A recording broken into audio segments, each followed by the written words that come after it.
કોંગ્રેસના નેતા હીરા જોટવા જ્યારે અત્યારે જેલમાં છે ત્યારે તેમના સમર્થનમાં એક રેલી યોજાઈ।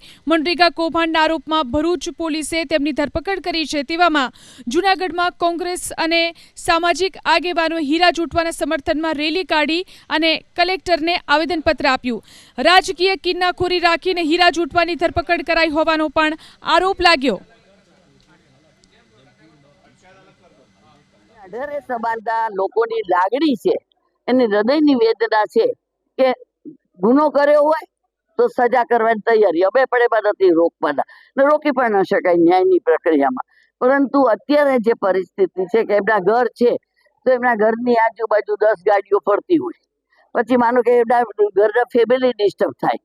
મનરેગાની જે પ્રક્રિયા છે એમાં જે બીજાનું થાય એ આનું કરો, માત્ર રાજકીય રીતે કે માત્ર કોઈ વ્યક્તિને પાડી નાખવાની ભાવનાથી પ્રક્રિયા ન થવી જોઈએ।